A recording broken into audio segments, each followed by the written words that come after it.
Hello mga ka-idol! So ngayon meron na naman tayong papanoorin katatakutan. Grabe to. Ito na siguro yung pangalawang nakakatakot na napanood yung mga ka-idol. So wait, tangin muna ako. So itong video na ito mga ka-idol, sobrang creepy niya. Pilipino naman to, dito sa Pilipinas nangyari ng mga multong nakunan ng mga vlogger ng mga camera. So hindi na natin patatagalin, panoorin na natin. Game!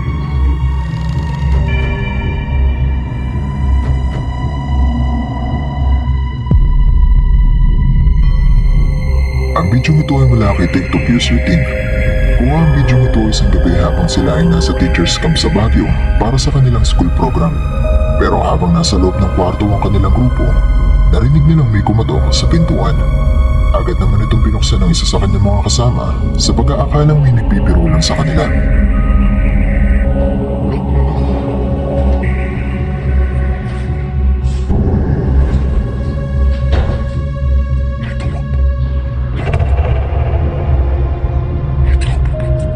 Sa pagbukas nito ng pinto, wala naman siyang nakitang tao na kumatok. Pero buong akala pa rin niya ay meron lang nagbibiro at hindi niya nakita ang batang ito na dumaan sa kanyang harapan.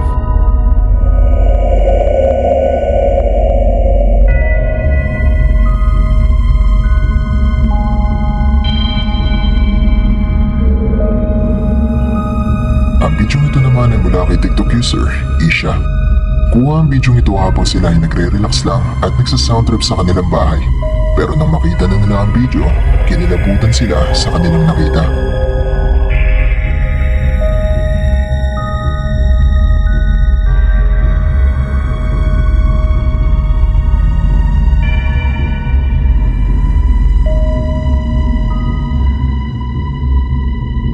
Isang babae na may maputlang mukha at itim na buhok ang makikita sa may hagdanan. At ayon kay Isha, wala naman di man ng tao o bata sa kanilang itaas.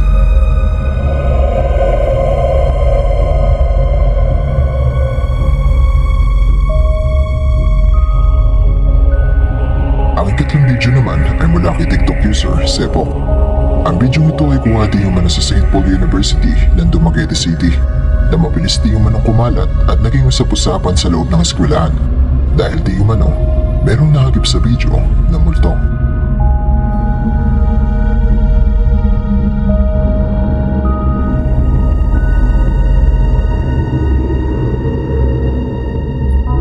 Okay, so alam kong sumakit ang ulo nyo dahil sa effects ng video.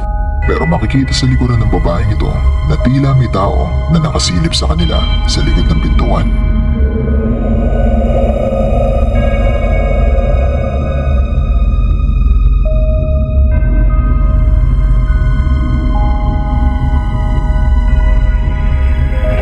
Totoo nga kaya ang mga nakuhanan sa video ito? Mga patunay nga kaya ito na meron talagang mga multo sa mundo? I-comment nyo na sa ibaba ang inyong opinion. Ang video ito ay mula kay YouTube user Joy TV Di Makulangan. Alas 5 ng madaling araw, maagang gumising si Joy para pumunta sa kanilang poultry farm para mangolekta ng mga itlog at subukang kunin ng mga manok na mangingitlog pa lang.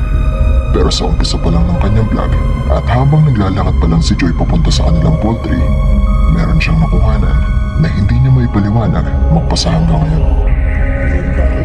Sabi niya, walang katao-tao, tapos wala tayo sa kabila. Ayun tao.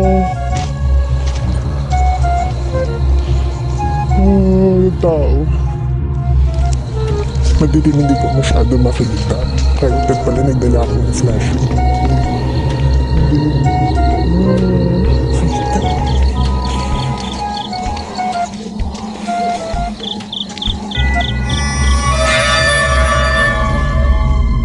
Nahagip ng kamera ni Joy ang tila isang puting figura na nakatayo sa gilid ng daanan. Kahit pa ayon sa kanya, wala naman siyang napansing ganito ng mga oras na ito.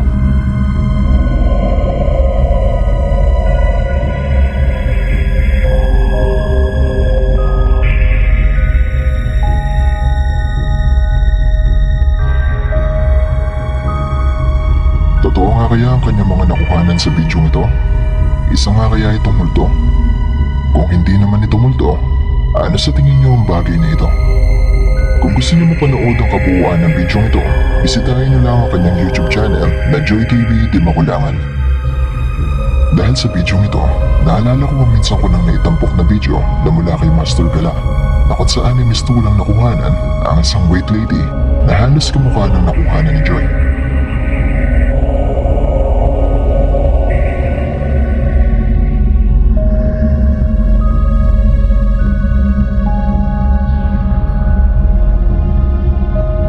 Kung matagal ka na sa channel na ito, malamang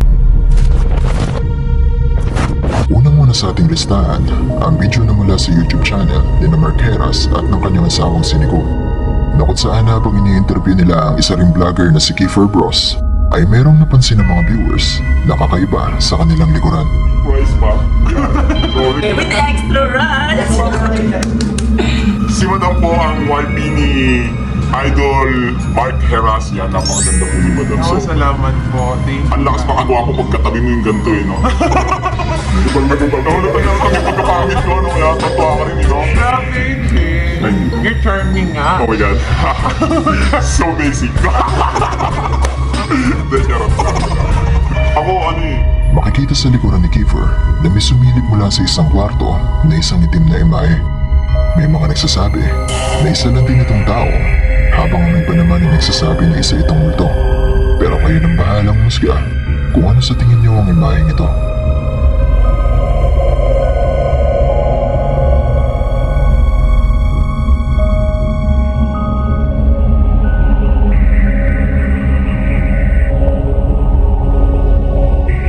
Ang ikalawa sa ating listahan ay mula naman sa channel ni John Arens Jacob. Si John Arens kasama ang kanyang girlfriend na si Carla Kayabyab ay kumasa sa 3 AM challenge sa kanilang kondo. Pero sa bahaging ito ng video, habang sila ay nasa parking area, meron silang nakita na nakuhanan din ang kanilang camera. Kasi takot ko ng mga bad boys. Ay, siya lang para. Ito pa yung camera. May palto ko, di ba? So, yun nga.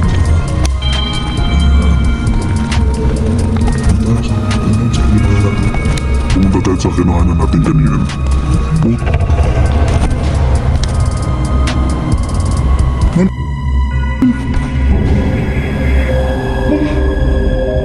Makikita sa dulo ng parking area ang tila isang babae na may mahaba at itim na buhok. Pero nang lapitan at puntahan nila ang lugar kung saan nila ito nakita, wala namang kahit ano ang naroon.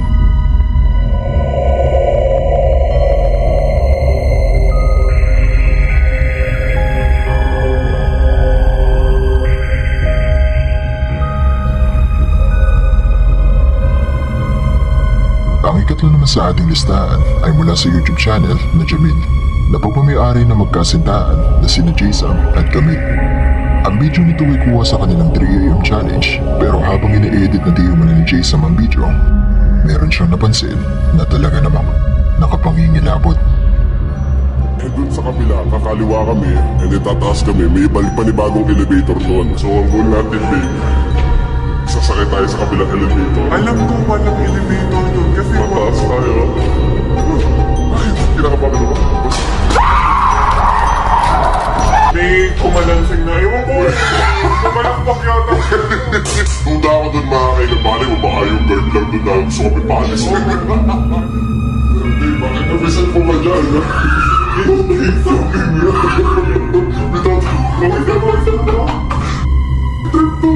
Siyempre di ka may 911.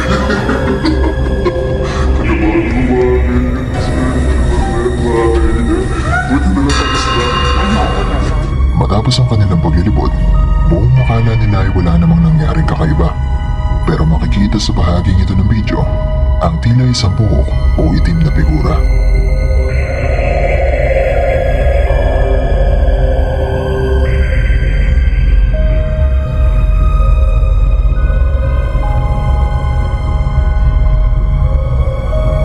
Isang gabi, narinig nilang tumutunog ang alarm ng kanilang unit. Kahit pa wala namang dahilan para tumunog ito. At dahil makailang ulit na itong tumutunog, naisipan ulit ni Jason na mag-video. Yan, tumutunog po yung fire alarm dito sa ano. Kinakabahan lang kami kasi kanina pa papatay-patay mga kaigid yung fire alarm. Doon sa tapat na pito namin. Namamatay tapos bubukas ulit. So nagpaparamdam na naman ata mga kaigid yung nakita natin. Narinig yung mga kaigid. Papatay-patay, patay bukas, no? Diyos me. Ayan mga kaigid, nandito na tayo. Mga koneksyon. Mga walang dahilan. Diyos me, paliwan na yan. Dito yung may multo eh. Hoy, patay mo nga. Patay mo na, Diyos me. Ayoko na dito, ayoko na dito. Kung ang pagtunog ng alarm ay pwede pang maipaliwanag na simpleng malfunction lang, makikita sa likuran ni Jason ang isang itim na figura ng tao na nakatayo.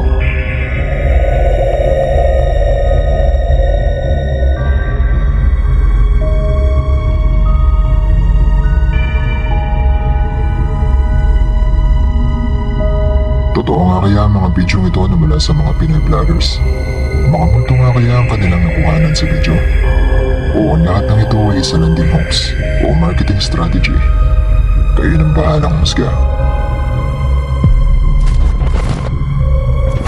Ang video ito ay mula kay TikTok user Giselle Santos.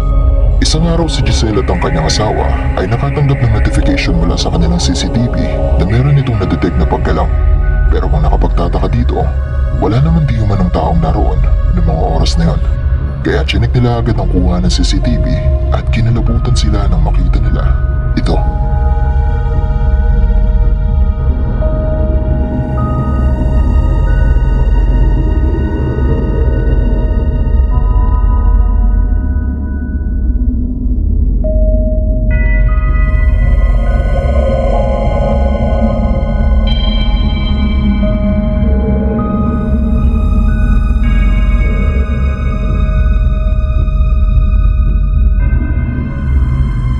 Makikita din mo na sa video ang isang imahe o orb na gumagapang. At ayon din kay Giselle, nang i-review nila ang iba pang kuha ng CCTV, nakita nilang lumalabas di umano ito sa tuwing walang tao sa sala. Pero gusto na lang di umano nilang maniwala na isa lang itong insekto. Hanggat sa mapanood nila ang video ito na kung saan ay nakuha ng di umanong bumababa ng hagdanan ang orb.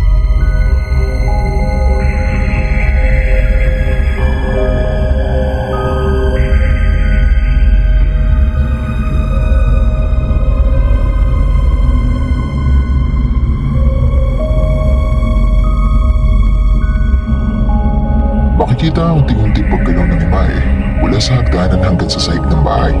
At ayon sa ilang comments, mapapansin di umano na parang sa aso ang galaw nito. At sinasabi din ng ilan na baka kaluluwa ito ng isang aso. Sa sumunod na araw ay muli nilang nakuhanan ang imahe.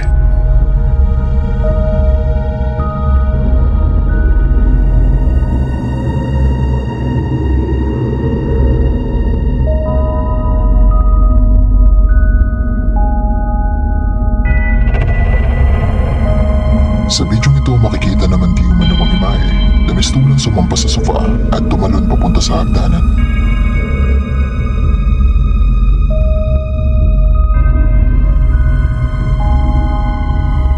Ang susunod na video ay mula naman kay TikTok user Lynn. Ang video nito ay kuha di umano sa Aliyah Resort ng Silang Cavite. At habang nagkakasiyahan ng mga taong ito dahil sa merong kaarawan, may nahagip di umano ang kamera na kakaiba.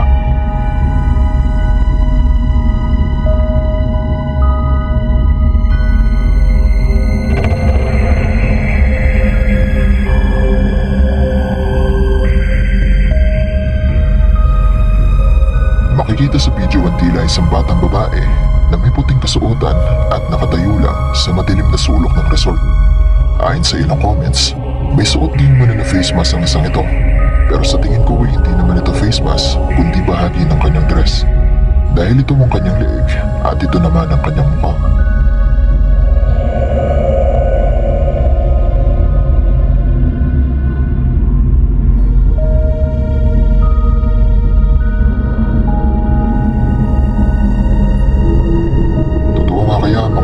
Sa video ito. Posible nga kaya na isa itong kaluluwa ng aso. Isa nga kayang batang multo ang nakuhanan sa video ito. I-comment nyo na sa ibaba ang inyong opinion.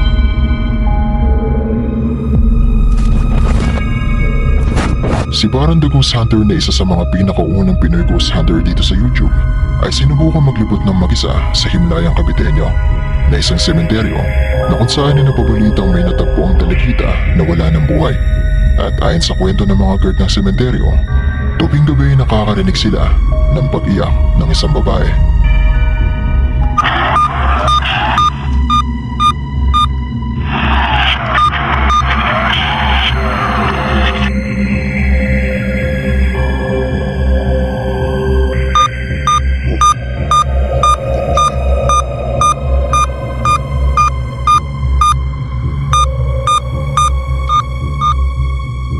Dito ako. Dito rin.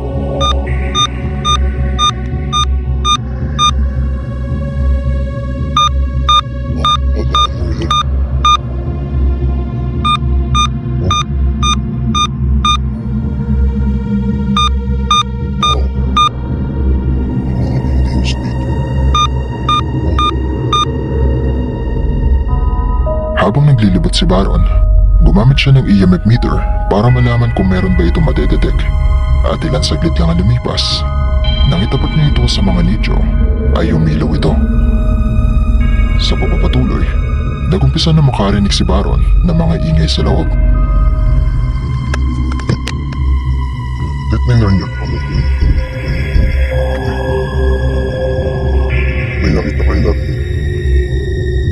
Kay Kamasa.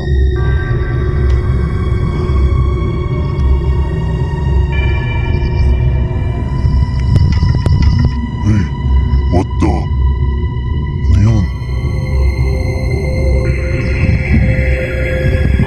Narinig niya.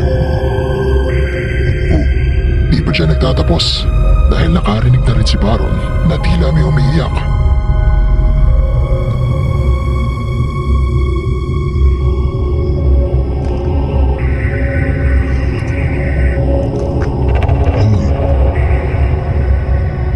Ang may umiiyak.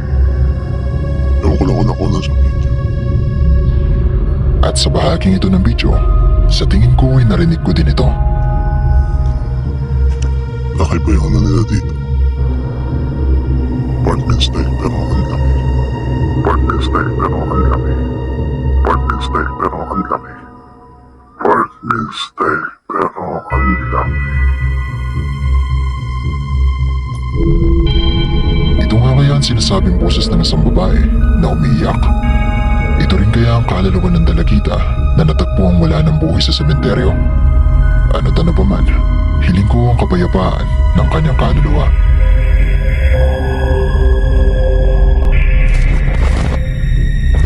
Ang bidyong ito ay mula kay TikTok user Claudius Footwear. Ang bidyong ito ay kuha di umana sa BUP Santa Mesa isang gabi sa kanilang klase. Habang inire-record ang dalawang kumakanta sa harapan, ay hindi sinasadyang merong nahagip ang kamera.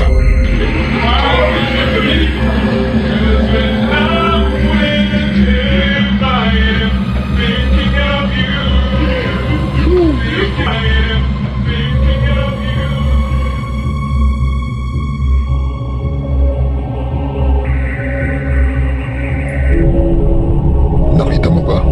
Sa pintuan mapapansin na tila may isang tao na mabilis na tumatakbo.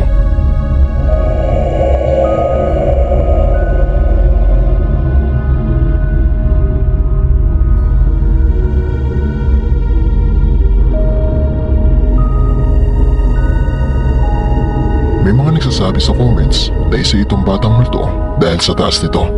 At meron din namang nagsasabi na kung pagmamasdan mo ito na maigi ay mistulang isa itong madre na may kasuotan at belong itim. Si LJ ng Sibugos Hunters PH ay kumasa sa 3 AM challenge ng mag-isa sa haunted resto bar na kung saan ay may nakuhanan silang boses ng babae at itim na imahe. Sa pagkakataong ito, si LJ ay nagdala ng espesyal na bola na iilaw kung meron mang gagalaw nito. Nag-setup siya ng kamera para kunin ito habang siya ay naglalakad-lakad.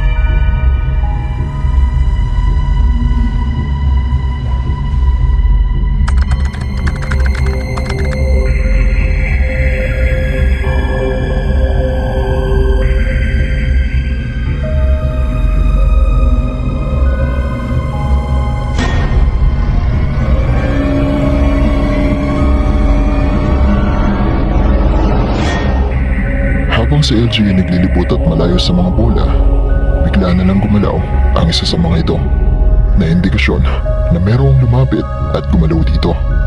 Pero sa pagpapatuloy, sa isa pang bahagi ng reservoir, nag-iwan muli si LG ng isa pang kamera para malaman kung may makukuhanan ba ito.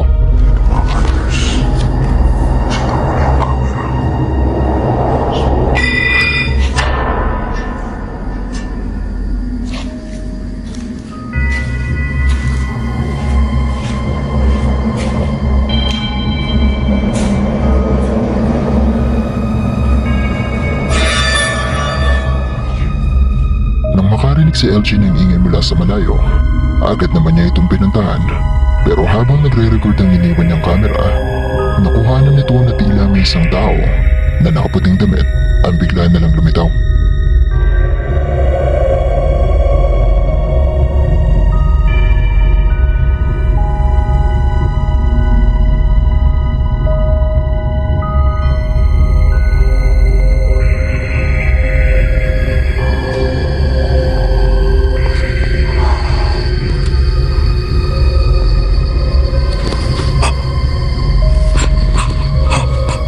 Umilaw yung flashball. Umilaw yung flashball. Dalawa na yung ilaw ngayon. Dalawa na yung ilaw. Ayan yun. Oh my God, dalawa na. Dalawa na yung umilaw mga ka-Andres. Kung sino ka man, in the name of the Holy Spirit, umalis ka, huwag mo akong I pray, oh my God, this place.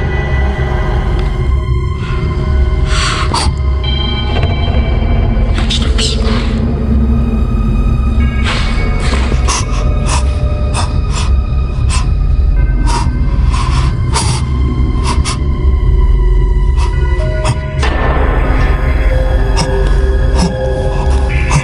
Sino ka?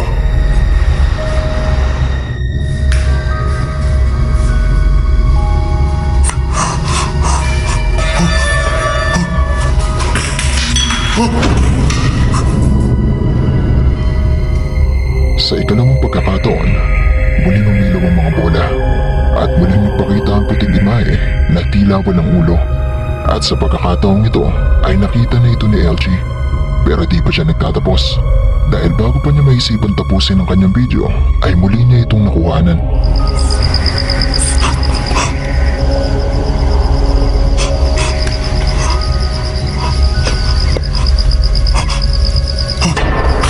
Jesus' name.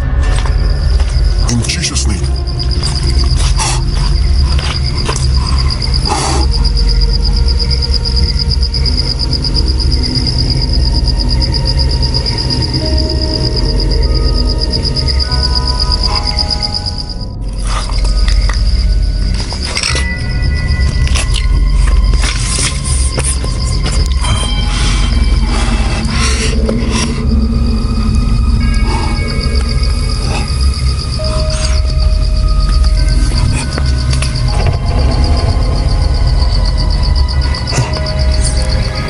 Muling nagpakita kay LG ang puting imahe. Pero nang sinubukan na niyang puntahan kung saan ito nagtungo, hindi niya na ito nakita ulit.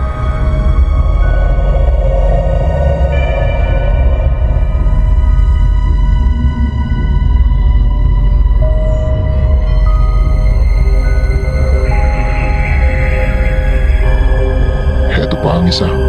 Meron pa akong napansin sa bahaging ito ng video na kung saan ay nagpakita kay LG ang imahe na walang ulo na sigurado kung hindi mo rin napansin. Kaya naman narito ulit ang video at pagmasdan mo ito ng mabuti.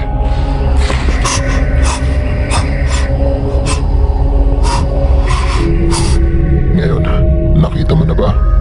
Kung hindi tumingin ka sa bintanang ito at makikita mo na tila may isang anino o itim na figura na sumilip sa kanya at bigla na lang din itong naglaho.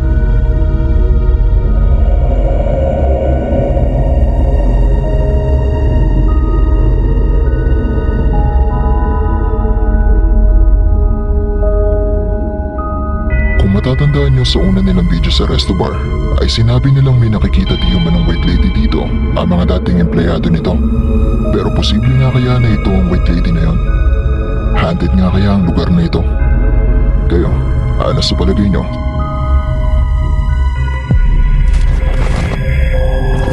Isa sa mga viewers natin na nagngangalang Princess Iram ang nagpadala ng video sa akin na kuha ng kanyang asawa. Dahil isang gabi, habang nasa CR si Princess at binabantayan naman ng kanyang asawa sa labas dahil nakahiwalayan CR sa kanilang bahay, naramdaman nito na tila may nagmamasid sa kanila at dahil dito ay naisipang mag-video ng kanyang asawa.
Nakita mo ba?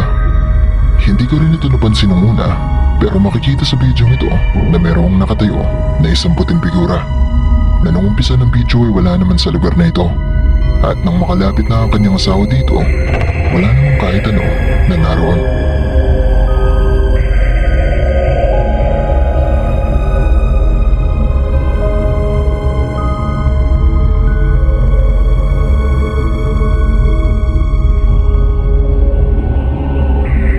Isa nga kaya itong multo? Ito nga kaya ang nararamdaman nila na nagmamasid?